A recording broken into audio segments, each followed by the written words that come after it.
올해 2월 1일 날 건국전쟁이라는 영화가 개봉됐습니다. 영어로는 Birth of Korea. 뭐 이런 제목인데 한글 제목으로는 건국전쟁이라는 제목이에요. 영화인데요. 그 다큐멘터리 형식의 영화입니다. 배우가 출연한다거나 아니면은 연기를 한다거나 그런 건 없어요. 다큐멘터리 인터뷰 영화인데 지금 CGV에서 하고 있습니다. 다른 영화관에서도 하고 있을 거예요. 뭐 롯데시네마나 다른 데서도. 자, 근데 이 영화가 어떤 분이 저한테 표를 보내주셨어요. 한번 봐보시라고. 그래서 표를 보내주셔서 어저께 봤는데요. 이게 영화가 뭘 다루고 있냐면 어떻게 나라가 또 둘로 쪼개지게 되었는가. 그리고 이승만 대통령이 어떻게 공산화를 막고 남쪽이라도 자유를 지킬 수 있었는지에 대해서 남쪽이라도 자유를 지킬 수 있었는지에 대해서 만약 어떤 분들이 이승만 대통령이 나라를 반으로 쪼갰다 이렇게 평가를 하는 사람도 있을 수 있는데요. 근데 만약에 이승만 대통령이 남쪽이라도 자유를 막지 않았으면 한반도 전체가 다 공산화가 됐을 겁니다. 자, 그리고 이 이승만 대통령이 우리나라의 신분제도, 신분차별이죠. 신분제도 철폐와 또 우리나라의 교육, 그 당시에는 여자들은 교육을 받지 못했어요. 또 가난한 사람들은 교육을 받지 못했습니다. 한 130년쯤 전에는. 근데 이승만 대통령이 어떻게 이렇게 교육을 시키고 민주주의를 이루고 농업을 발전시키고 산업화를 이루고 그리고 외교와 국방에 어떤 기여를 이 이승만 대통령, 초대 대통령이 했는지에 대해서 이 영화에서 다루고 있습니다. 먼저 이승만 씨에 대해서 부정적인 평가가 몇 개가 있어요. 이게 뭐냐면은 첫 번째가 이제 독재자다. 이런 평가가 있죠. 독재자. 두 번째는 전쟁이 일어났을 때 국민더러 서울에 남으라고 하고 혼자 도망쳤다. 이런 이제 말이 있고요. 세 번째는 시민들이 다리를 건너는 도중에 다리를 폭파시켜서 무고한 시민들이 죽었다. 라는 이제 부정평가가 있는데 이런 말들이 어떻게 이제 날조됐는가, 어떻게 퍼지됐는가에 대해서도 나옵니다. 사실이 아니에요. 그런 행동들은. 그러니까 이 영화가 다큐멘터리 형식인 이유는 보통 이제 좌파들의 영화라는 건 영화잖아요. 말 그대로. 보면은 이게 사람들이 연기를 한단 말입니다. 근데 이 건국전쟁 얘는 영화라기보단 다큐멘터리라고 그랬잖아요. 그러니까 철저한 이제 사료와 진술과 팩트에 기반을 해가지고 만들었단 말이에요. 그러니까 이런 오해들이 어떻게 있었는지 저도 좀 보고는 충격을 받았는데 이승만 대통령이 다리를 끊을 때 한강에다가 배에다가 이제 임시로 다리를 만드는 거 있잖아요. 가교를 놨었어요. 그러니까 사람들이 다리로 건너지 말게 하고 그 가교로 건너게. 다리는 끊고요. 그래서 사람들이 건너는 도중에 다리를 끊어서 사람을 죽였다. 이렇게 말하는 거는 이거는 이제 그냥 사진 하나 딱 보시면 거짓말이구나 그 말이. 사람들을 아래로 건너게 피난 유도를 했었구나. 그런 걸 이제 알 수가 있고요. 자, 근데 이제 이승만 씨에 대해서 그러면 이제 얘기를 하면 영화를 보고 느끼는 게 뭐냐면 이승만 씨는 혼자서 시대를 너무 앞서간 사람이라는 생각이 듭니다. 혼자서 시대를 너무 앞서갔다. 어떤 이야기냐면은 거의 뭐 이 사람은 선지자 같은 사람인 것 같아요. 어떤 이야기냐면은 이분이 이제 1875년생이거든요. 1875년생. 그러니까 신분제도 또 가난 또 나라의 어떤 국권을 상실하고 을사조약으로 이제 나라의 주권을 잃고 이때 서울 사람들이나 한국 사람들이 엄청나게 못 살았단 말이에요. 정말 굶어 죽는 일이 다반사할 정도로요. 여자들은 교육도 못 받고 참정권도 없고 또 신분제가 있어가지고 신분이 이제 쌍놈인 사람들은 또 양반들의 이야기에 참여하지도 못하고 막 이런 식으로 세대 간의 갈등 또 신분 갈등이 굉장히 갈등이 심각했던 시대가 바로 이승만 씨가 살았던 시대인데 근데 이분이 이때 뭐 초중고등학교 나오는 사람도 거의 없었거든요. 근데 이분이 1907년에 이제 학력을 보니까 워싱턴 대학교에서 학사를 받습니다. 1907년에 32살이에요. 그리고 1910년에 하버드 대학교에서 석사를 받아요. 그리고 같은 동해 1910년에 프린스턴 대학교에서 박사학위를 받습니다. 우리나라 찢어지게 가난할 때 그분이 하버드에서 석사, 프린스턴에서 박사를 했어요. 참고로 1905년에 을사조약이 있어서 주권을 뺏겼습니다. 자, 그리고 이분이 1948년에 73세의 나이로 초대 대통령이 됩니다. 1948년에 73세의 나이로. 그리고 2년 지난 1950년 그분 나이 이제 75에 6.25 전쟁이 터집니다. 6.25 전쟁. 근데 이분이 정말로 이제 애를 썼던 게 뭐냐면은 교육이에요, 교육.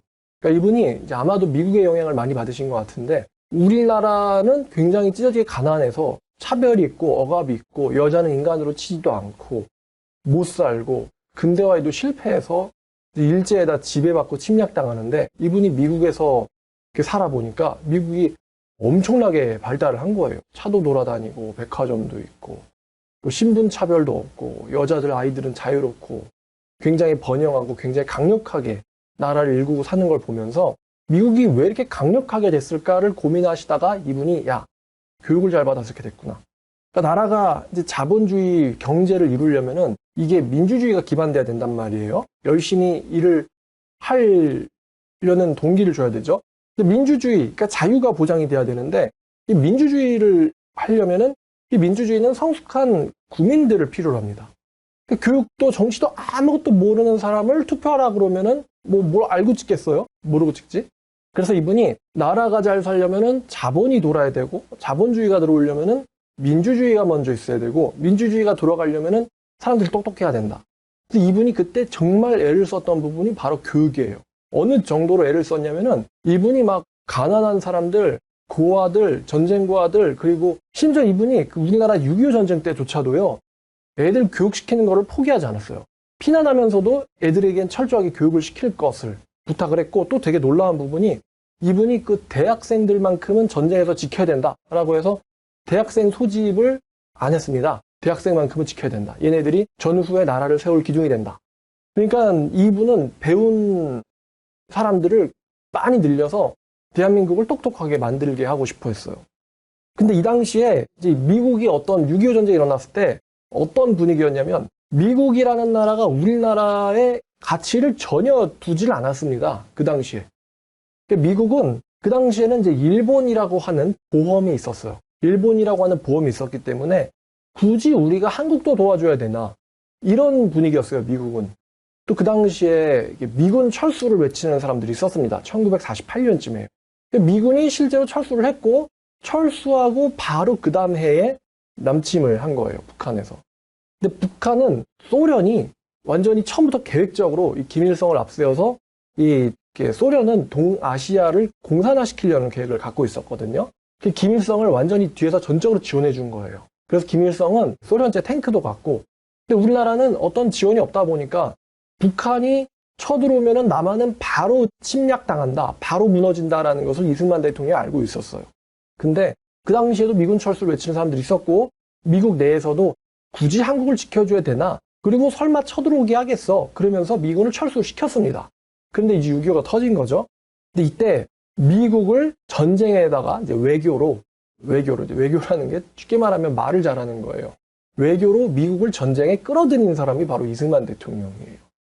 그러니까 이승만 대통령은 우리나라가 일본에서 해방되거나 아니면 6.25 전쟁을 막거나 이럴 때 우리나라가 워낙 힘이 약하니까 이승만 대통령이 이 강대국들 사이에서 약소국인 우리나라가 살아남을 수 있는 방법은 외교밖에 없다고 생각을 한 것 같아요. 실제로 북한은 너무 강하고 소련도 강하고 일본도 강하고 하니까 미국을 이용해서 남한을 지켜야 된다라는 생각을 하셨던 분 같습니다. 그래서 이제 미국에서 정치학을 공부하신 것 같아요. 처음부터 그렇게 계획을 가지고. 자, 그래서 6.25에 미국을 참전시켰는데 6.25 전쟁이 빨리 끝날 줄 알았는데 장기전이 돼버리잖아요. 3년 넘게 1950년에 터져가지고 1953년까지 되니까 미국에서는 야 저거 공산군 못 이긴다. 그냥 빨리 정전하고 철수해버리자. 이런 분위기가 또 미국은 굉장히 팽배했어요. 뭐 생각하면 되냐면요. 아프가니스탄 생각하면 돼요. 아프가니스탄 전쟁이 너무 길어지니까 거기서 미군 빼버리자. 너 여기 있어봤자 소용이 없다. 그러면서 철수를 했잖아요. 실제로 미국이. 철수를 해버리니까 지금 어떻게 됐어요? 완전 뭐 민주주의고 뭐 뿌리도 못 내리고 그냥 다시 또 탈레반 소나기에 떨어져 버렸죠. 근데 그렇게 될 거라는 것을 이승만 대통령이 예측을 한 거예요. 그래서 미국 사람들이 이승만 대통령한테 왜 나라를 굳이 이렇게 꼭 지켜야 되냐. 그러면서 망명해라. 우리가 지원해 줄 테니까. 그러니까 망명하라는 거는 이제 남한을 포기하라는 거죠. 근데 이승만 대통령이 그때 이런 말을 합니다. 나에게 총이 있다면은 먼저 너부터 쏘고 그 다음에는 저 문으로 들어오는 공산군을 쏘고 그 다음엔 내 아내를 쏘고 마지막으로 날 쏘겠다. 나한테 망명하라고 하지 마라. 이런 아주 강한 모습을 또 보여요. 그래서 망명시키려는 이승만을 포기를 하게 됩니다. 미국이. 그리고 또 전쟁이 끝나고 나서 미군은 사실은 남한에 남아있을 생각이 없었거든요. 근데 이승만 대통령이 미군이 만약에 철수를 해버리면은 북한은 또 남침한다. 그러면은 6.25 전쟁 하기 전과 6.25 전쟁 한 거랑 별로 다를 바가 없다. 그래서 미국이랑 조약을 맺는데 그게 한미 상호 방위 조약입니다. 이거를 1953년에 맺어요. 그리고 1953년에 한미 상호 방호 조약을 맺고 그 결과의 그 혜택을 우리나라가 지금까지도 보고 있는 거예요. 이승만 대통령이 왜 그렇게 생각했냐면은 먼저 이 국방력이 탄탄하지, 그러니까 나라의 안보가 보장되지 않고서는 교육도 민주화도 산업화도 될 수 없을 거다라고 생각을 해서 미군을 끌어들인 거죠. 지켜만 주세요. 발전은 우리가 할게요. 이런 식이에요. 그리고 또 미국한테 그 당시에 8억 달러의 원조를 받아냅니다. 그 당시에. 그러니까 이분이 굉장히 시대를 좀 멀리 보셨다라는 생각이 들어요. 이 이승만 대통령은 이제 제가 어저께 그 영화를 보고 나서 헌법을 다시 한번 보니까 우리나라 헌법에 신분차별을 철폐하고 모두에게 균등한 기회를 준다라는 말이 있거든요. 모두에게 균등한 기회를 준다.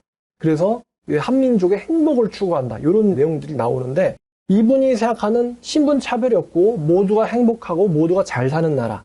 이게 그분이 원했던 대한민국이었던 것 같아요. 그래서 서구식 자유주의, 또 자본주의, 산업화가 일어나야 되고 이거를 위해서 이제 민주주의를 일으켜야 되고 민주주의를 위해서 국민들을 똑똑하게 만들어야 된다. 그래서 이분이 모든 분야에서 제일 공을 들인 분야가 바로 교육 분야예요. 교육 분야.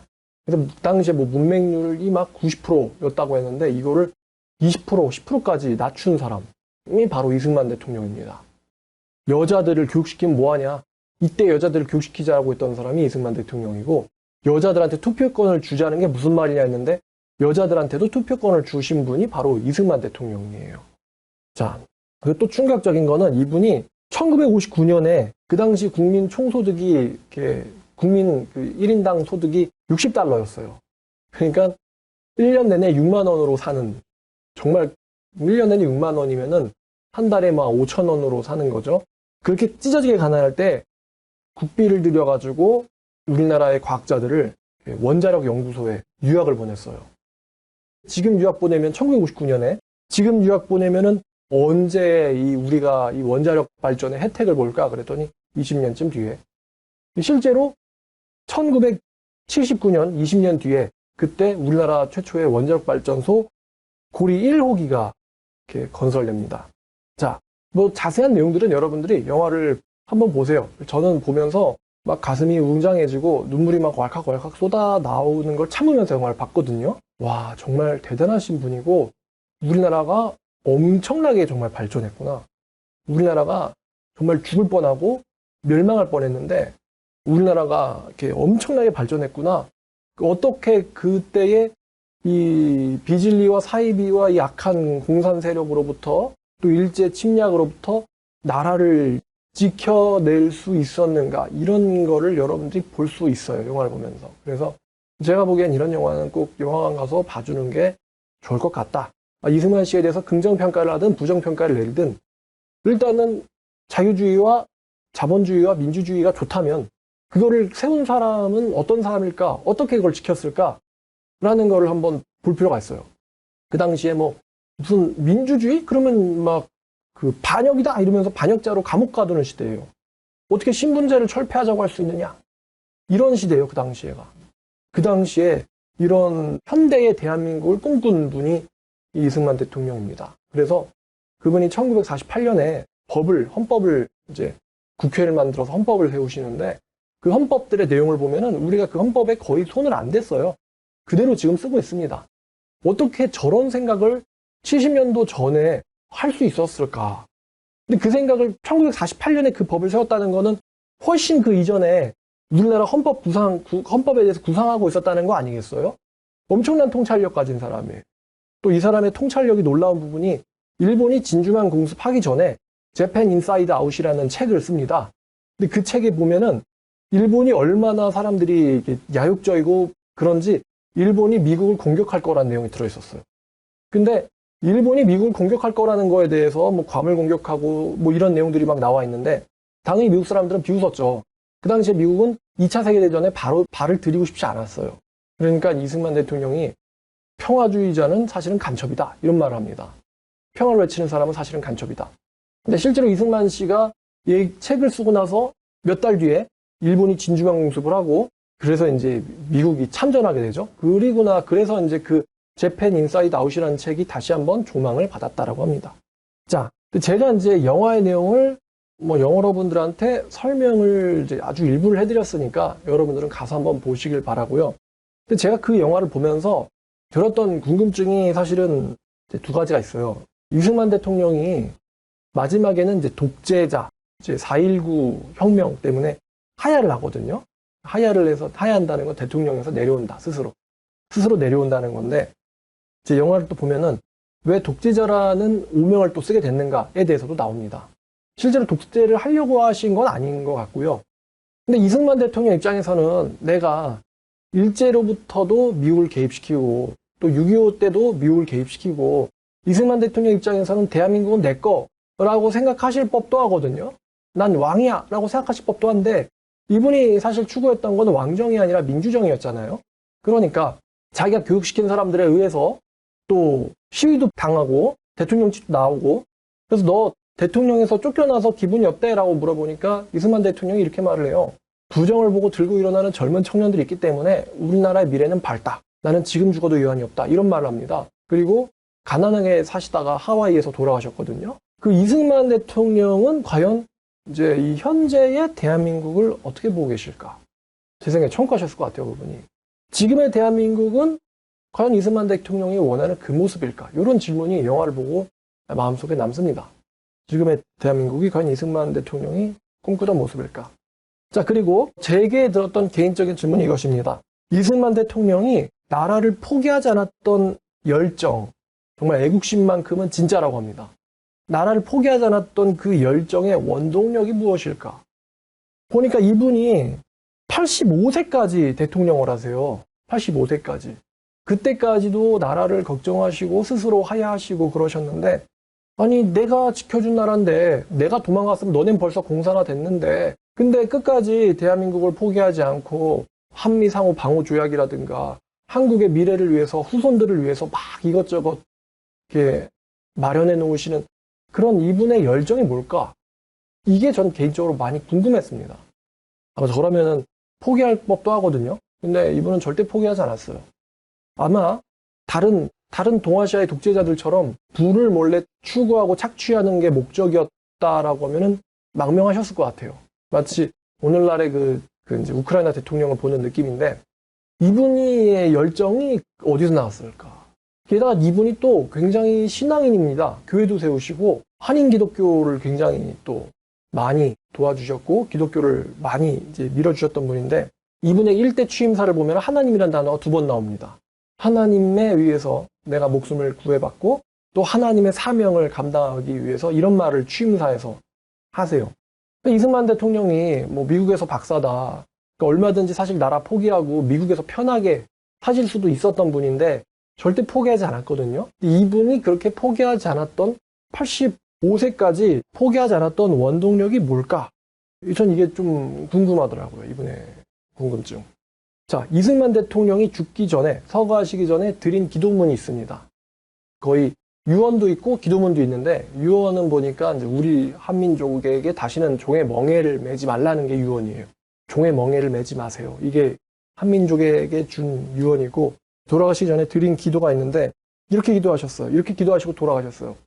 이제 저의 천명이 다하여 감에 아버지께서 저에게 주셨던 사명을 감당치 못하겠나이다. 몸과 마음이 너무 늙어 버겁습니다. 바라옵건대 우리 민족의 앞날에 주님의 은총과 축복이 함께 하시옵소서. 우리 민족을 오직 주님께 맡기고 가겠습니다. 다시는 종의 멍에를 매지 않게 하여 주시옵소서. 이렇게 기도하고 돌아가셨어요. 대단하죠?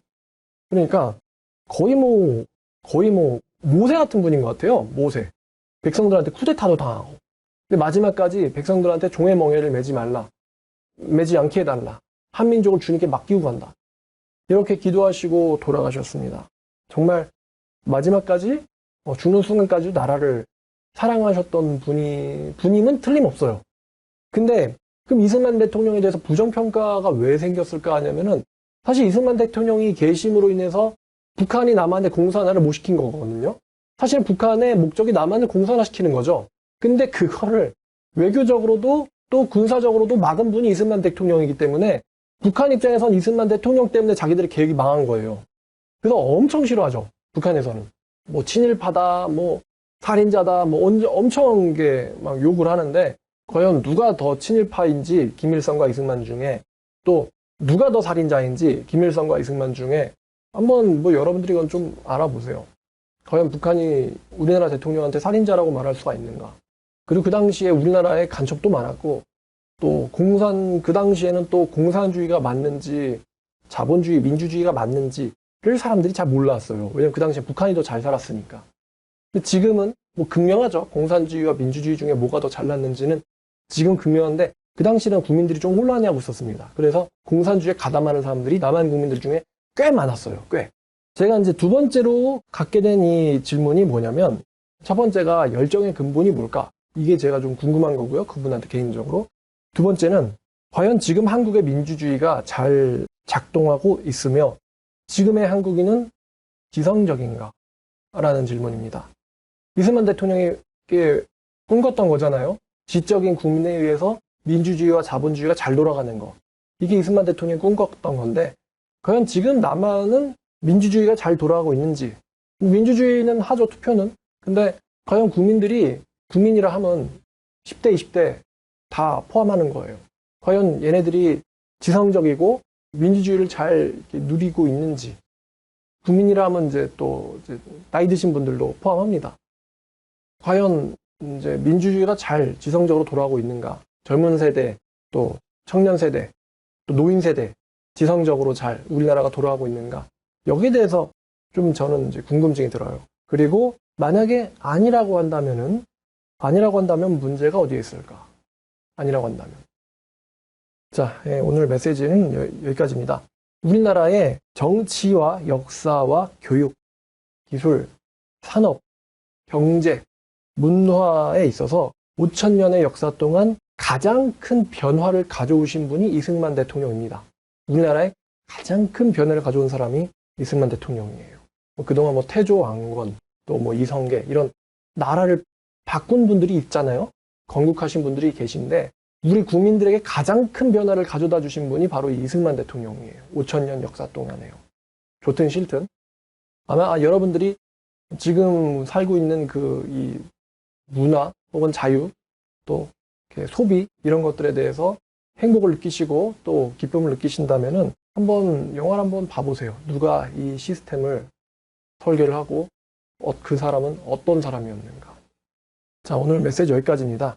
오늘은 국부 이승만 대통령에 대해서인데 너무 자세하게 소개하면은 또 여러분들이 영화를 굳이 볼 필요가 없으니까 한번 꼭 봐보시길 바래요. 자, 오늘 여기까지 하도록 하겠습니다.